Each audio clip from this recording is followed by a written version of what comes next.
Go ahead and start the housekeeping. Recording in progress.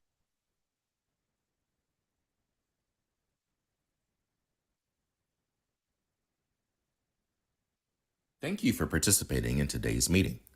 If attending in person, please do not connect to Zoom or teleconference while in the room, and please silence all devices. If translation is provided, click on the globe at the bottom of your screen to select either English or Spanish. Public comment will be taken after each item. If you're in the auditorium and wish to comment, please use the iPads located in the lobby or complete a blue speaker card as available. If you need assistance, please find a South Coast AQMD employee. Speakers may be limited to a total of 3 minutes or less for all agenda items. Times may be shortened to ensure all speakers can be heard. A countdown timer will be displayed on the screen for each public comment. More time will be allotted for Spanish translation that is not simultaneous. For questions or issues on making a public comment, please call the public advisor at 909-396-2432. That's 909-396-2432. Please adhere to the speaker time limit and treat others with courtesy, civility, and respect. Failure to do so can result in your mic being muted or you being removed from the meeting. Be aware that this meeting is being recorded. By participating, you authorize recording of audio and visual content presented during the live event and consent to subsequent use of the recording in the public domain by South Coast AQMD. Gracias por participar en la reunión de hoy. Si asiste en persona, favor de no conectarse a la conferencia telefónica o Zoom mientras esté en el auditorio y silencie sus dispositivos. Si traducción es disponible, haga clic en el icono de globo en la parte inferior de su pantalla para seleccionar inglés o español. Se tomarán comentarios del público después de cada punto. Si se encuentra en el auditorio y desea dar comentario, utilice los iPads ubicados en el vestíbulo o complete una tarjeta azul según esté disponible. Si necesita ayuda, localice a un empleado de South Coast AQMD. Los comentarios pueden ser limitados a un total de 3 minutos o menos para todos los puntos de la agenda. El tiempo límite puede ser reducido para que todos los comentarios puedan ser escuchados. Se mostrará un temporizador de cuenta regresiva en la pantalla para cada comentario público. Se asignará más tiempo para traducción al español si no es simultáneo. Si tiene preguntas o problemas sobre cómo hacer un comentario público, llame al asesor público al 909-396-2432. 909-396-2432. Respete el tiempo límite y favor de tratar a los demás con cortesía, civilidad y respeto. De lo contrario, es posible que se silencie el micrófono o que sea retirado de la reunión. Tenga en cuenta que esta reunión está siendo grabada. Al participar, usted autoriza la grabación de audio y contenido visual presentado durante el evento en vivo y da su consentimiento para el uso de la grabación en el dominio público por parte de South Coast AQMD. I'd like to call to order the Stationary Source Committee and ask for roll call, please. Good morning. Councilmember Cacchiotti? Here. Senator Delgado? Here. Supervisor Hagman, absent. Supervisor Mitchell, absent. Board Member Padilla-Campos, absent. Chair McCallan? Here. We have a quorum. Thank you very much. Go on to our first action item as authorize the executive officer and to execute an MOU with the County of Riverside. Walter Shin is going to give us our presentation. Go ahead, Walter. Great. Thank you, Mayor McCallan, Vice Chair Cacchiotti. Good morning, members of the committee. My name is Walter, Director of Community Engagement and Air Programs, and today I'll be providing a quick background for this agenda item to authorize the executive officer to negotiate and execute an MOU with the County of Riverside Department of Transportation and to reimburse administrative costs for the AB 617 program in the Eastern Coachella Valley. Next slide, please. So as a quick background, the AB 617 program was adopted into law in July 2017 with an emphasis on reducing air pollution and disproportionately impacted communities through community-driven actions. So as part of the AB 617 guidelines and its blueprint, there is an emphasis on the air districts and CARB to collaborate with communities to develop air quality priorities. And for each community, a community emission reductions plan or SERP, essentially a plan to reduce harmful air quality emissions and exposure. Statewide, there are 19 CARB-approved communities under the AB 617 program, 6 of which are located within our region, with Eastern Coachella Valley being one of the communities officially designated as an AB 617 community in 2019, and its CERP plan formally adopted by CARB in September 2021. Specifically for the ECV community, they have identified road paving as an objective in their community CERP to address fugitive dust and mitigate exposure to PM10. Next slide, please. So as I just mentioned, one of the air quality priorities in ECV is to control fugitive road dust through partnerships with appropriate entities, such as the County of Riverside. And in its CERP plan to implement road projects to address this priority and through its budget process, ECV community members allocated $4.57 million towards this effort in 2021. Next slide, please. So back in 2021, staff partnered with ECV community members on the road paving project plan that was subsequently approved by CARB in September 2022. And as part of that process, staff also worked with community members to prioritize the list of properties, to be paved. Staff also worked with CSC members in the County of Riverside to obtain additional properties for consideration. And staff developed subsequent program announcements to solicit applications from contractors who are qualified to help implement the CERP action on road paving. Next slide, please. So there were a total of 2 program announcements that were released, one back in September 2023. Although there were 3 applications received, all 3 were rejected as they did not meet application requirements. As a result, staff then released a second program announcement in February 2024. In that announcement, only 1 application was received, but it was ultimately rejected as they did not reply to the staff's request for more information after numerous attempts.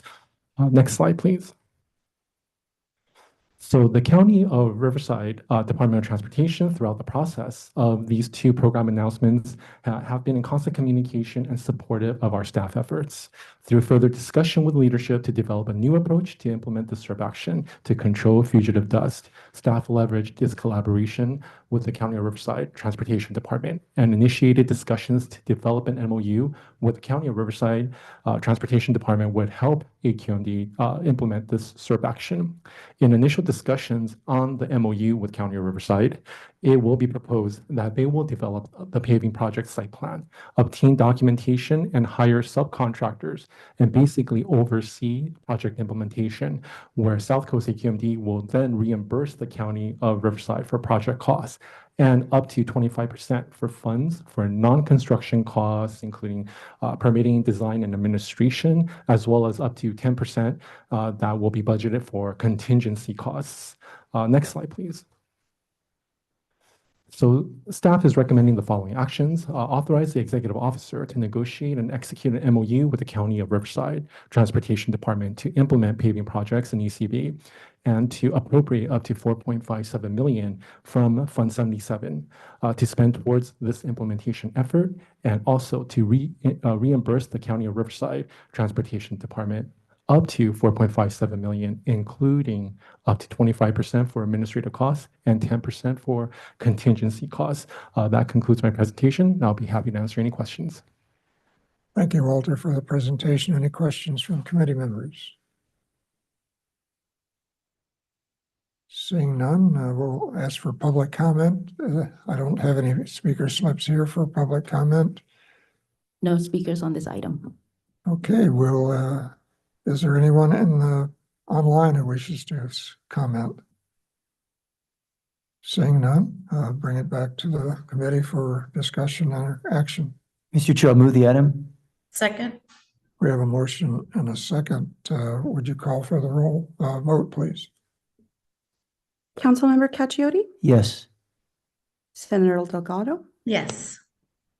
Supervisor Hagman absent. Supervisor Mitchell absent. Board Member Padilla-Campos absent. Chair McCallum? Yes, Motion passes 3 ayes. very good. Thank you. Thanks, Walter. We have one information item dealing with an update on the proposed amended rules, several amended rules, and we'll ask Sarah Reese to give us our presentation. Good morning, Chair McCallan, members of the committee. My name is Sarah Reese. I'm the Deputy Executive Officer for Planning and Rules here at the district. And today I'm going to give you an overview of 4 proposed amended rules. These are all in some more disparate topics, but I'm presenting them in one presentation because they really come together as a package deal. We're doing these rule amendments all for the same reason. This is to satisfy a critical element of our plan to meet the PM 2.5 standard, the 2012 PM 2.5 standard. And so this is a required option that we need under that most stringent measures approach. A couple of things to keep in mind is that even though these are disparate topics and some of them sound a little controversial, these rulemakings are really fairly minor in their substance. It's mostly about making sure that we're as stringent as other requirements that are already in the books in other areas in California. And the second thing to note is that because this is a critical element of our PM 2.5 plan, we really do need to adopt these. If we don't adopt these moving forward, our plan could be considered incomplete, which could then bring on sanctions. Next slide, please. I think it's important to go through some background as to why we're in this place to begin with.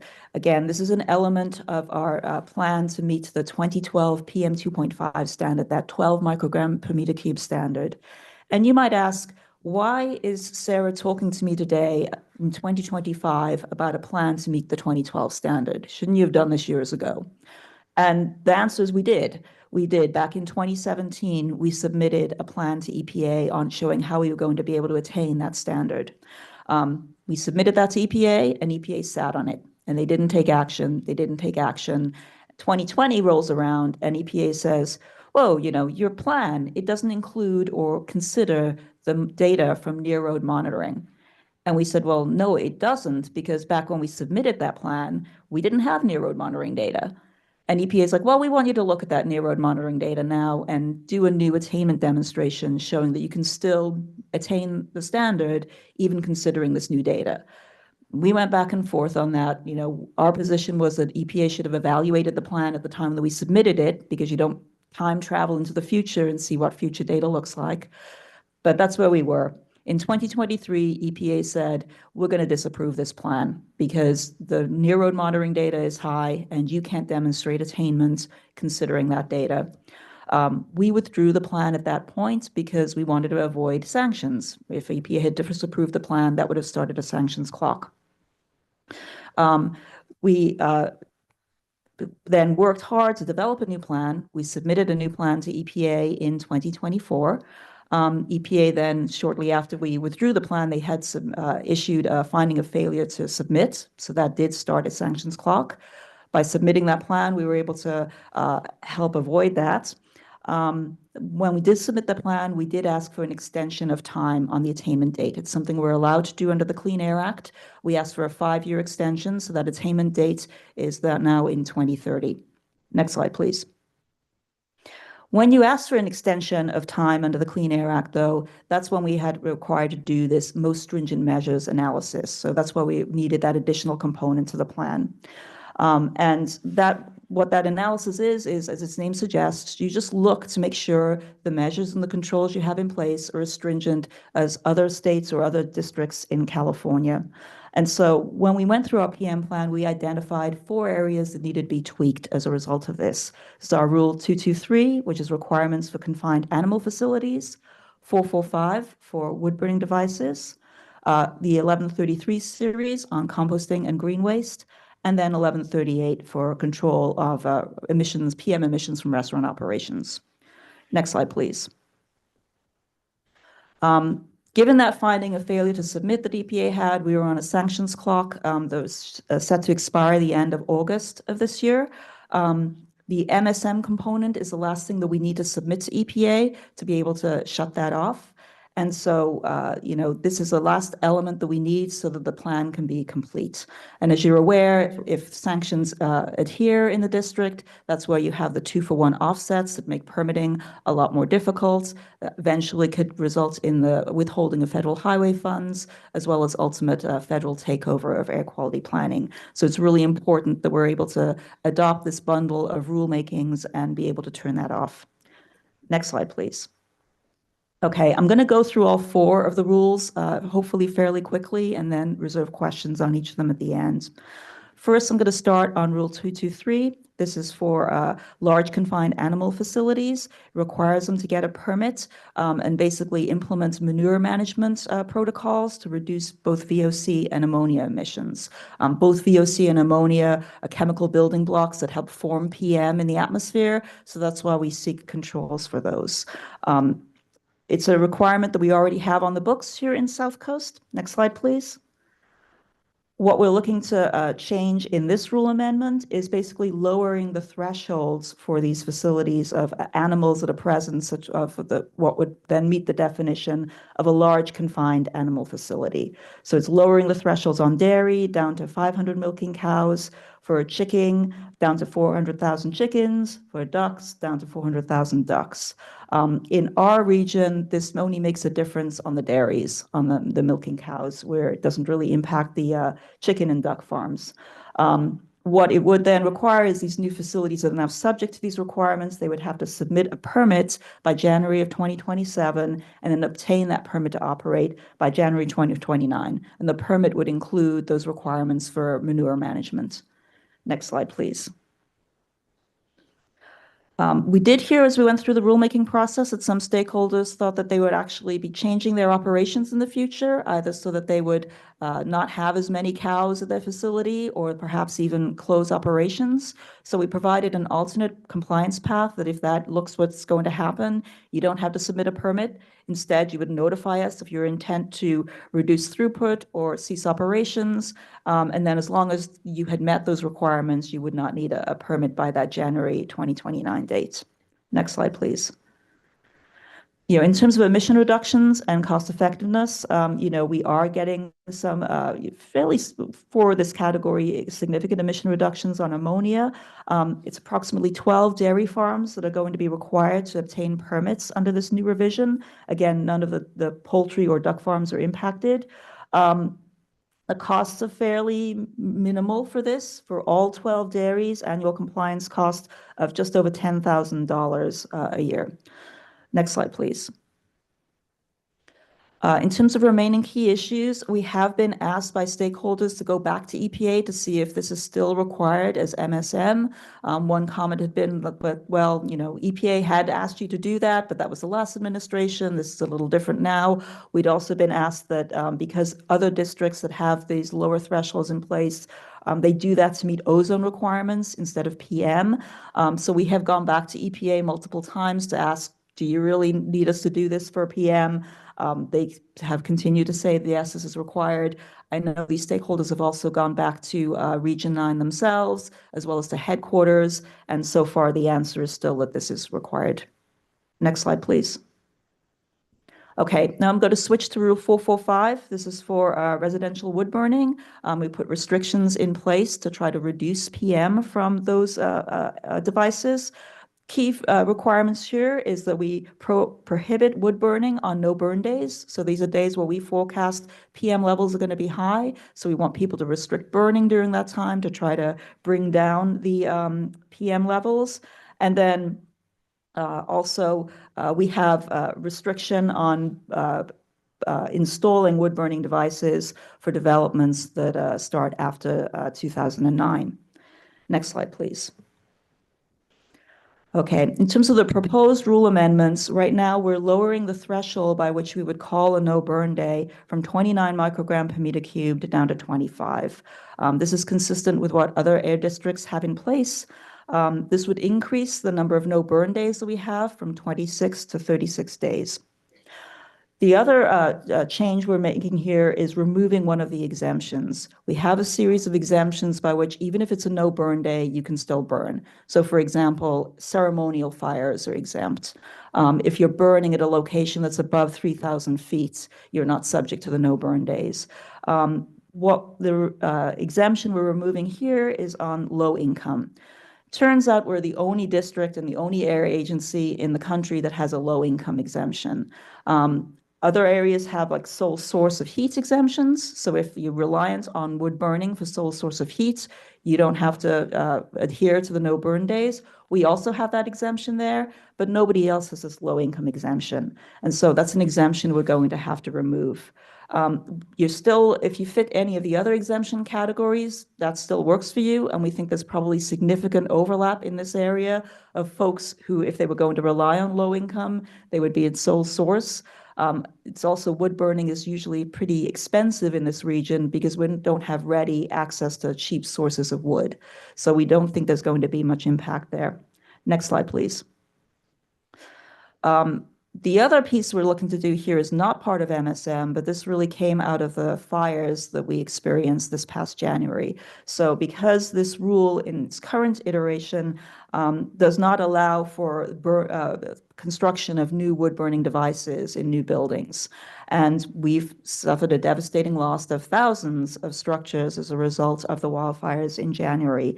And so it didn't seem equitable that these folks who lost everything and are facing rebuilding, that we would tell them, if you had a fireplace, you can't have a fireplace anymore. And so we're making a change in this rule, or proposing to make a change in this rule that would allow, if you lost your house during a wildfire or a natural disaster, if it had a fireplace, you can build again with a fireplace. The other piece we're doing here is streamlining our enforcement provisions to make it consistent with other rules. This rule had a separate enforcement provision where it specified fines for first, second, and third offenses.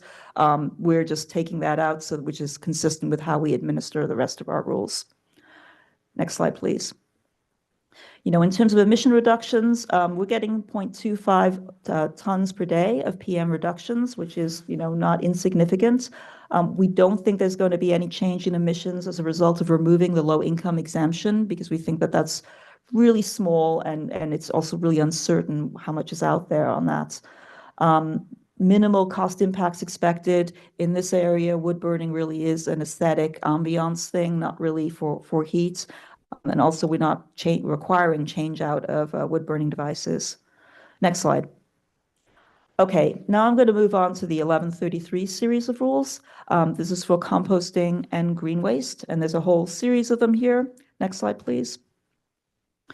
Just a little background on this. Green waste, when I talk about it, it's really the trimmings that we have from our yard, trimming from agriculture. When these plants or plant materials cut, it will emit VOC and ammonia, which again, those are chemical building blocks for PM formation. We have a whole bunch of green waste in our area. What I'm talking about mostly here is that small sliver on the pie chart in the green, which is uncomposted green waste, which is directly land applied. So it's a small piece of all of the green waste that's out there. Next slide, please. The MSM amendment we're looking at here actually isn't from something that's on the books in other parts of the state, but it came from our 2016 AQMP. So this was a commitment that we made of a measure we were going to do, and we wound up actually never doing it. But because we rely on those emission reductions in our 2024 PM plan, we now have to do it so that we can make that plan complete. And so what this requires is for suppliers for uncomposted green waste that do direct land applications, they either have to till, inject, or plow that material, so it's 6 inches deep, or they can cover it with 6 inches of finished compost. This is, again, a measure that will reduce VOC and ammonia emissions. They provide documentation to us, so that's the enforcement mechanism for it. But I want to be clear that all the other uses of uncomposted green waste, they're not affected by this. It's really that small sliver of green waste that's directly land applied. Next slide, please. There are a few other amendments that we're looking at beyond MSM here. One is a best management practice requirement for a particular facility that somehow was exempt from emission reduction requirements. This facility is already doing the best management practices, so it's not really a change for them, but it's just making sure that we have that in the rule. This facility's been notified, and they are fine with that. And then we have a number of administrative and just rule language changes that we're looking at for consistency and clarity of definitions. Next slide, please. In terms of emission reductions for the direct land applied restriction, we are getting a significant amount of a VOC at 1.28 ton per day, relatively modest amounts of ammonia reduction. And then you can see the cost effectiveness data that it's still, relatively cost effective in comparison to other measures. Next slide, please. In terms of the socioeconomic assessment, we think that about 86 facilities are going to be impacted by this rule. Annual cost for all 86 facilities, about $130,000. So annual cost per facility around $1,500. Next slide, please. There was one key issue left on this rulemaking on emission factors. Our stakeholders are asking that they can use some alternative emission factors that have been approved for use in San Joaquin Valley. The 1133 series already allows for facility-specific emission factors to be used. We do understand that CAPCOA is currently reviewing the industry-wide emission factors, but they haven't finished that review yet. And so it didn't necessarily seem timely that we would include this in this iteration of the rule, but I think we remain open to revisiting this in future rulemaking. Next slide. Okay, I'm going to pivot now to our Rule 1138. This is PM emissions from commercial cooking. And this is an interesting source category. When I'm talking about this, I'm really talking about charbroilers. And it's for direct PM emissions in our region, it's actually a fairly substantial source. As you may remember, PM is both directly emitted as well as formed in the atmosphere. So just when we look at the processes that do direct PM emission, commercial cooking is significant. Again, we're looking at this rulemaking to align with requirements from other districts in the state. Next slide. Current requirements for our 1138 rule for chain-driven charbroilers, so those are the ones we typically see in fast food restaurants and franchisees, they need to operate with emission control devices. And right now, about just over 1,200 units are subject to 1138. Units that process less than 875 pounds of meat cooked per week are exempt from this requirement. So that's what we currently have in place. This rule was adopted in 1997. It has never been amended, so it's a relatively old rule. Next slide, please. So in terms of our most stringent measures analysis, we look to San Joaquin Valley and Bay Area Air District, both of which have lower, more stringent requirements than we have. They're different requirements, and they're not necessarily an apples to orange comparison. For San Joaquin Valley, their limit is less than 400 pounds per week, or less than or equal to the 10,800 pounds over a 12-month period. So they provide some flexibility there, but in any event, you can't go over 875 pounds of meat per week. So it's a slightly more stringent than what we currently have. Bay Area District, it's less than 400 pounds per week, but it's just of beef. So on the face, it looks really stringent, but it's just on beef, whereas meat includes chicken, duck, lamb, you name it. So looking at that, next slide, we decided to go with, or proposing to go with the San Joaquin Valley limitation. It does give some more flexibility, we think, in terms of having that annual averaging. There will be a 1-year grace period for folks to file their updated information. We are also looking at some very minor administrative changes in removing outdated language in that rule. Next slide, please. In terms of potential impacts, we believe there'll be an additional 140 chain-driven charbroilers that are no longer exempted, so would have to install these controls. We do believe that newer units that are already out there probably already have these controls installed. For those who do need to install, it'll cost about $1,900 per charbroiler, with very nominal O&M costs associated with that. Very, very modest emission reductions associated with this measure. But again, we're just bringing this up to speed with requirements that already exist in other areas. Next slide, please. So in terms of the proposed impacts, we are looking at a CEQA notice of exemption for Rule 223 and 445. For the 1133 series and 1138, we will be going through our CEQA documentation process, and we will be doing our socioeconomic analysis for all 4 of these rules. Next slide, please. So again, in summary, it's a bundle of rules that we need to adopt in order to address this last element of our PM plan. We will be bringing all 4 rules to the board in setting our hearing in 2025, August of 2025, and our public hearing in September. And then each rule will be brought as a separate item for the board for their consideration. But again, keep in mind, this is a package. We need it all to go and be adopted to give to EPA. And so with that concludes my presentation, and I'm happy to answer any questions. Thank you, Sarah. Very comprehensive. Appreciate it. Any comments, questions from committee members? Seeing none, is there any public comment in-house? No speakers in the auditorium. Very good. We'll go on to online speakers, and we have first Cassie Collins.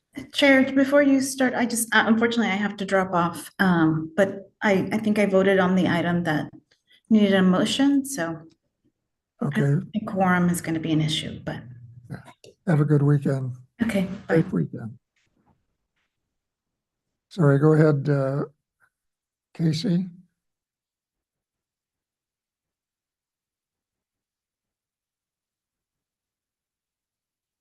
You're still muted. Good morning. My name is Casey Corliss. I represent Orange County Waste and Recycling.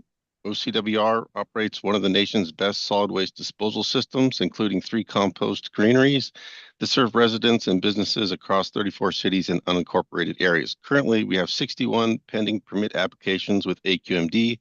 21 of those are directly related to composting. These permits are critical for us to comply with AB 1383's 75% green waste diversion requirement. We appreciate the steps AQMD is taking to update the Rule 1133 series and understand the challenges involved in meeting the compliance deadlines. However, we would like to share a few recommendations that we believe will improve the rules. First, we request that composting be designated as an essential public service. Rule 1302 already designates landfill equipment as essential, and since AQMD staff have noted that composting equipment is, quote, an integral part of the landfill operation and processes the same raw material, green waste, it follows that composting should be included as an essential service. This designation would eliminate the need for OCWR to purchase millions of dollars of ERCs to install covered aerated static pile systems, or CAS.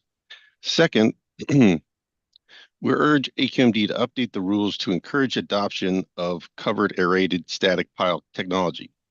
These systems have the potential to reduce composting emissions by 90% or more compared to open windrows. In its current form, the rules discourage us from adopting this advanced, environmental friendly technology and ultimately hinders our ability to meet emission reduction goals. Finally, we request a more robust explanation of the emission factors used in Rule 1133.3. While AQMD has indicated that emission factors should be conservative, we believe they need to be defensible and understandable. For example, the VOC emission factors for composting from the 2002 technology assessment appear to rely on limited data from only one facility. This approach raises questions about the overall vigor of the methodology. A clearer, more transparent basis for these factors would benefit all stakeholders. Thank you for your attention to these issues. Thank you for your comments. Next, we have Kevin Abernathy. Well, thank you. Kevin Abernathy in regards to Rule 223. I'm the general manager for Milk Producers Council. We're a nonprofit that's represented California dairy families since 1949. And for the following reasons, we do not believe that Rule 223 is needed nor should be required. In addition, in 1994, when ammonia was identified as a precursor to 2.5 in the basin, there was over 390,000 cows in the basin, and they were upwind of the peak 2.5 areas. But per the AQMD staff report, there's been over an 80% reduction in dairy cows, and the ones that have not left the state, moved into the Central Valley, are down in the eastern basin, which are miles downwind of the 2.5 areas. The most stringent measure requirements do not account for these facts. Rule 223 is now and has always been a VOC rule. AQMD already adopted Rule 1127, the ammonia reduction rule that has been implemented since 2004. EPA has referenced the old AQMD study that mentions possible ammonia reductions from some of the VOC reduction measures in 223.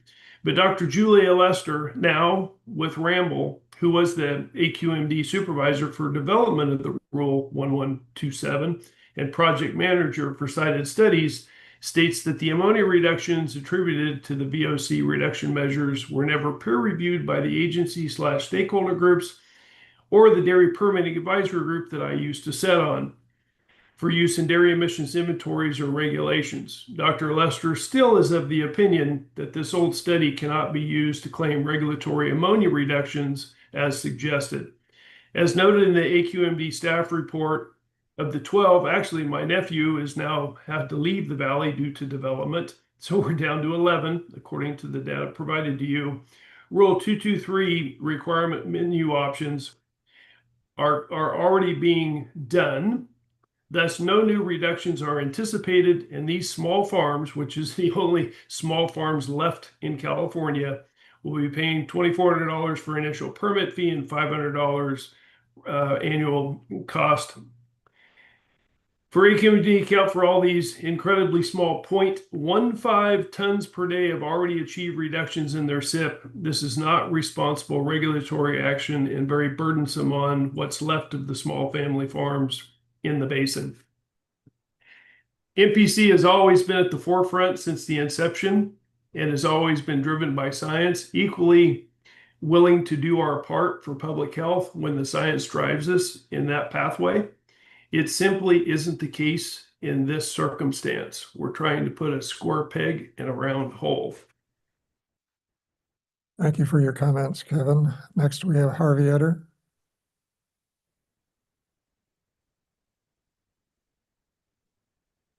You're on mute, Harvey. Okay, good morning. Am I being heard? Yes, you are. Okay. My name is Harvey Etter. I'm speaking for myself from Public Solar Power Coalition. I've been around 40, 50 years doing this. We chimed in on the one with wood. I'm going to go into specifics and zoom out. The 445, that solar was not evaluated for this, for hot water space heating and whatnot. So that's very important, and it's required to use the best technology. Also, in that process, and for contingency measures and to meet these standards to avoid a federal plan, you're supposed to use the best stuff that's proven. Okay, and we brought this up trying to get to Eon and to his assistant to no avail. That, and we brought this up with Dr. Lee, that you have all this solar in the warehouses, okay, from the ports to the warehouse, and then there was a bunch of low-income stuff put in for hot water systems and the PDs. These all have to be evaluated, and we're trying to get the numbers on that, and it's required. They're supposed to look at all technologies and the cost effectiveness. And so Dr. Lee said, well, we can't get stuff from existing stuff. I said, that isn't the point. The point is it wasn't evaluated for cost effectiveness, and cost effectiveness does not include externalities, and that's extremely important. So this is something that is required to be done under federal law. And this whole concept of guidelines and trying to wiggle out of those are legal requirements. You also have been accused of excessive deaths, and several people have said, including us, that this is like premeditated murder. So when you're trying to change the guidelines and you're being accused of it, it's like someone being accused of something like this, trying to bribe the judge and change the law and whatnot. It's illegal and it's outrageous.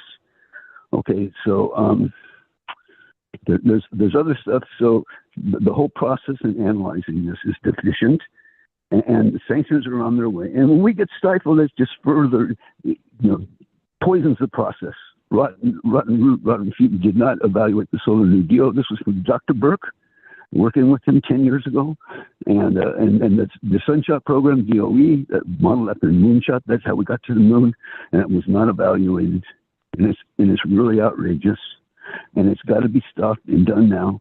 And by the way, in 1910, 30% of building permits for the city of Pasadena had solar in it. Okay, we had gas all around. The gas companies extended their lines and gave free heaters and stuff, and wiped out the solar. All right, so this was proven from the past right here in River City. And also, there's a book called Direct Use of the Sun's Energy, 1962, by a guy named Farrington Daniels. The American Solar Energy Society gives the Farrington Daniels report where he was at Princeton. And it has real basic stuff going back 100 years about what was done and how to do this stuff. And I'm incorporating that by reference here. And folks should read it. Anybody? Thank you, Harvey, for your comments. Would staff like to address some of the industry comments? Sure, Chair. Thank you very much for the opportunity. So first off, with the question on the composting, for the composting rules, we could consider those facilities for essential public services, but that would have to be done under our Reg 13. We are looking at opening up some of those rules, so we can look at that point in time. There's nothing that we need to change in this rule. There are allowances for that, and that's what their request is. When it comes to those windrows and those sorts of technologies, we actually do allow for aerated already in the rules, so I do encourage the speaker to look into that section there. And then finally, when it comes to the emission factors that they raise, we did raise that, as Sarah noted, as one of the issues that is being evaluated. We do agree. We think those factors do need to be updated, but they are going currently through that public process through CAPCOA. So we'll be looking forward to doing that and updating when we get those. Yeah, and regarding the comments by Milk Producers Council, just again to note that on a most stringent measures analysis, there is no de minimis, so it doesn't matter that, what level of reduction you're getting. We've gone round and round with EPA in terms of this is an absolute requirement under the Clean Air Act, and so we need to be able to adopt this, again, just to have those same requirements as what's already in place in San Joaquin Valley and Imperial County. Very good, thank you. Any further comments from committee members? Seeing none, this is an information item only. We'll go on to our written reports. We have 3 written reports. Is there any need to have presentations on those? Or any comments, questions? Seeing none, other business, I don't have any. Do you? No. Very good. We'll go on then to our general public comment for items not on the agenda, but under the purview of this committee. If there's anyone, please raise your hands. We have one speaker in the auditorium. One speaker in the auditorium. Who is that? Chris Chavez. Chris.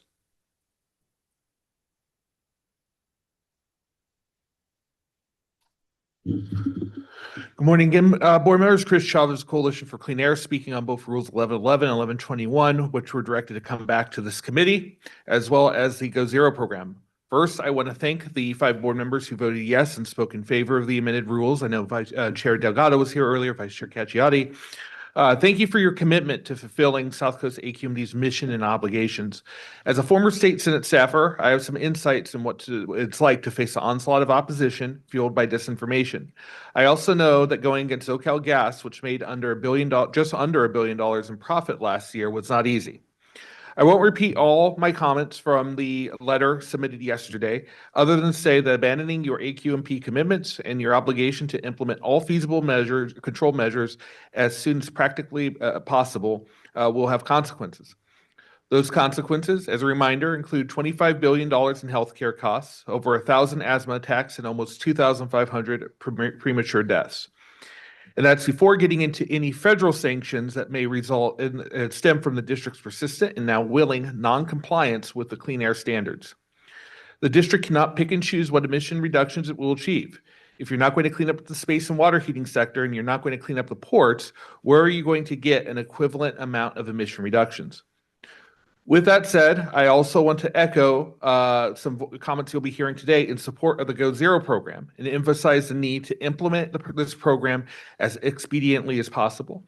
Programs like Go Zero are vital in making sure that all Southern Californians can benefit from zero emission appliances, especially low income earners and residents of overburdened communities. In the absence of rules, incentives are the only tool that the district has at the moment. With Rules 1111 and 1121 off the table for now, we need to get these incentive dollars out as quickly as possible. Thank you.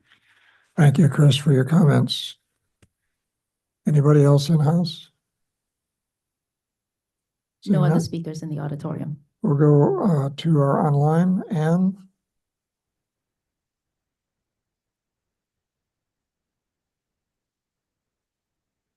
You're on mute. Thank you. Good morning. My name is Ayn Creation, speaking on behalf of Climate Action Campaign in Orange County. We want to thank, first of all, Chair Delgado, Vice Chair Cacciati, Board Members Mitchell, Padillo, Campos, and Rahman for voting on June 6th in support of life-saving rules to protect the health and safety of 17 million people in Southern California. We're here today to urge this committee to urgently deploy the funds for the Go Zero program. You approved this program a full year ago, but families are still waiting, especially low-income families who are supposed to receive a significant share of this funding. Every day of delay means more families are stuck with polluting gas-powered appliances that harm their health and drive up energy bills. These are the same frontline communities that have lived for decades with the consequences of environmental racism and underinvestment. We recognize that a great deal of staff time has been spent responding to misinformation and industry resistance, but the facts here are clear. Zero-emission appliances are cleaner, safer, and more cost-effective, and the communities breathing the dirtiest air need them the most. Right now, pollution levels in large parts of the basin are spiking into the unhealthy range. This is a public health emergency, and deploying Go Zero funds this summer is a modest but vital step to start addressing it. We commend the committee and staff for launching this program. Now it is time to finish the job. Please deploy the funds now and show that clean air and climate justice are not just promises, but priorities. Thank you. Thank you for your comments. Next, Harvey Eder.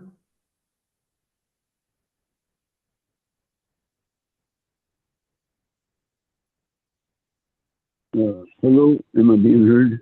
Yes, you are. Yes. Good morning. My name is Harvey Eder. I'm speaking from the Southern Public Solar Power Coalition, like-minded individuals and entities. On 11/11 and 11/21, there's a big emphasis on heat pumps to get real efficient and whatnot. There's problems. Okay, and Dr. Aaron Kessenstein said there was at least one complaint by a contractor that said they leaked. Okay. We have not seen studies on that and what it does to the ozone layer and upper atmosphere. We don't understand what's going on there completely, and that has to be investigated. Also, there's an economist from the 1850s named Pevins, and he did something about it. Something becomes more efficiency. It's a contradiction with efficiency laws like Hegel, okay? That it's used more, and as it's used more, that affects the use. It increases. So it increases emissions. We've had half of the emissions from carbon dioxide in the last 30 years put into the atmosphere that humans have ever put out. Okay, so stuff has gone up exponentially, and stuff's happening climate more frequent, more often, etc. More intense. The fires here climb up 80, 100 miles an hour when we didn't have that before. That's what we got now. And we brought this up in contested stuff like by Dr. Scott, and that was saying we didn't have to report extreme stuff like fires. And we said, this is the new normal, and that's what we got to do. We got to deal with the same thing with inequity and the threat to our democracy in the system. And to look at public power, which is less expensive, and it goes down to communities, people. Thank you, Mr. Eder, but this is beyond the jurisdiction of this committee. We can move on. Thank you again. Bye-bye. Thank you, Harvey, for your comments. Next, we have USGBC California Events. Hi, my name is Michael Rockmess. I am the Advocacy and Policy Coordinator for U.S. Green Building Council, California. It was very disappointing to me that the board voted not to adopt the proposed amended rules 1111 and 1121 that this committee worked so hard with staff to find a compromise on between all the stakeholders. I do want to thank Board Chair Delgado, Vice Chair Cacciati, and Supervisor Mitchell for voting for the rule. And I encourage you to not give up on it, to come back and work on a new version that hopefully will be able to be passed by the full board. I also want to encourage you to move forward with the commitment to work on the large furnace rule that was separated from Rule 1111. And I really want to encourage this committee to work with staff to push to launch the overdue Go Zero program as soon as possible. This is a very important program for the transition to zero emission appliances. And I know that there are additional funds available, so that's also something that I would like you guys to continue to work on, increasing the funds for the Go Zero program. Thank you. Thank you for your comments. Staff, where do we stand on the Go Zero program? Thank you, Chair. Oop, and there goes my microphone. Okay, great. I'm loud enough. Okay, so so with 3 out of the 4 contracts have been executed already. We're still on the final one, should be pretty soon. Okay, and then we are and then those consultants are working on their programming to get the rebate portal opened, started up. We're meeting with them next week on the latest update on how that program is going along, and we should be launching in a few weeks. Have we decided that it's going to be a rebate program as opposed to I know my view it would be that you would give the funds to the installer, not the homeowner, to make sure that whatever is being installed is installed, rather than a rebate, because a rebate requires low-income people to come up with the funds to begin with before they can actually get the money. And my concern is that with a rebate program, you're not going to get the really low-income people who need the assistance. The rebate program approach was approved by the board previously. If there's a desire for a reconsideration, that's something that we could look at. But it is a pilot. It's a pilot. I don't know. It's my personal view is, if you make it a rebate program, a lot of people aren't going to be able to participate. Whereas if it's a program that would provide the funding to the installer after he's installed it, then maybe that's a rebate program to the installer, not the homeowner. I think the benefit of the pilot is that we're going to find out pretty quickly, and we can report back, obviously, to this committee, and then we can make any changes as we learn more. So when is the pilot going to start? Expected now? Yeah, like I said, we've already executed 3 of those contracts already, and they're currently working on programming that needs to get done so we can launch the program. Just a few more weeks. And how long is the pilot program going to last? Till we exhaust the funds. Yeah. Well, hopefully we get more funding and it never gets exhausted. Let us come back to the committee once we see how the sales or the program is going. And I'm trying to think of when that might be. I want to say maybe 6 months. What do you think? Sorry, how long the program would to come back to the committee? Yeah, sure, 6 months. That sound reasonable? Sounds good. Okay, thank you. Mr. Chair, thanks, Larry. Can you explain just procedurally how this rebate program would work? Let's say I'm the person, a low-income community, or I think it's 75% low income, 25% anybody, non-qualified income. How would I do it? If I want to go to the store, I say, I'm ready to go. I go to Ace or somewhere, or Lowe's or Home Depot. How does that work, Mike? I want to walk in. How does that rebate program work?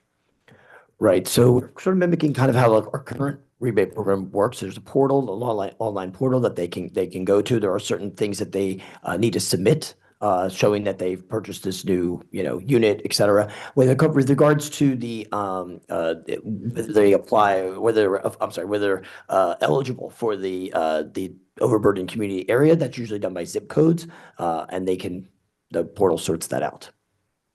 So if one of my constituents says, I want to do this, and it could be Pasadena, South Pass, one of my 34 cities, only a few would probably qualify the income qualification.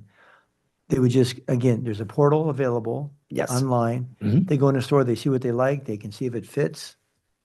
If it's one that qualifies, there's going to be certain models that qualify or anything like that. It would just be zero emission. Oh, just any zero emission. Not like our lawnmower program, it's only certain lawnmowers qualify. Yeah, no, we don't specify the specific model, no. Make sure it's easy for me, right there. It might get more complicated. Okay, with that, our next meeting is Friday, August 15th at 10:30. And with that, we're adjourned.